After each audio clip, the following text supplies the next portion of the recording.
If God is real, why doesn't he just show himself to everybody to convince people that he's real?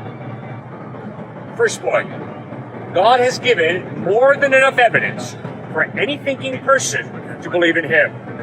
The proof of that is 93% of all human beings believe in some type of God. 93%. 7% of the world is atheist or agnostic. 93% believe in some type of God. So obviously, God has left more than enough evidence of his existence. The second point now. Yeah, but why doesn't he give me the type of evidence that I want? Why doesn't he give me more physical evidence that he exists? That's a very dangerous path to go down. Because what that's saying is, God, you gotta do it my way.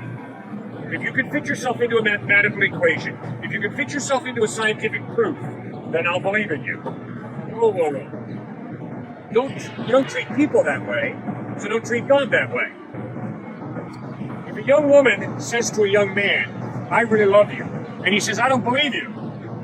And she says, what do you mean? And he looks her in the face and says, unless you have sex with me, I don't think you love me. That's manipulative. That's not being open, vulnerable, honest. That's being manipulative. Well, the same thing with God.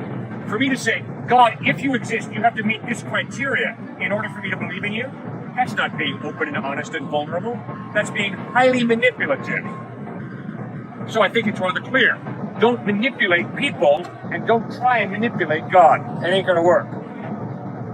The final point is this. In Romans chapter 1, Paul writes, for although they knew God, they neither glorified God nor gave thanks to him, but their foolish hearts became darkened. What's he talking about? Just look at your motives. I look at my motives.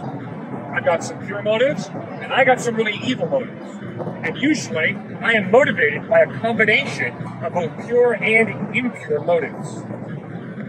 Is it not possible, due to my impure motives, that I am blind to the evidence that God has given me? Obviously, yes. So that's why to be purely objective about God is really hard, because I want to run away from God. I am a sinner, and I would just as soon run away from God. Michael spoke about it eloquently. I am not like Michael, but I am like him in that I'm a sinner. We both sin. We both have run away from God, and we both have realized we need Jesus Christ. We need God's grace, both Michael and me. So you're different from Michael, you're different from me. We all are unique, but we all have a fundamental problem. God, get out. I want to run my life my way. It expresses itself through Michael, it expresses itself through me, and it'll express itself through you. So be honest with yourself, be honest with God, and seek to be as objective and open-minded as you possibly can be.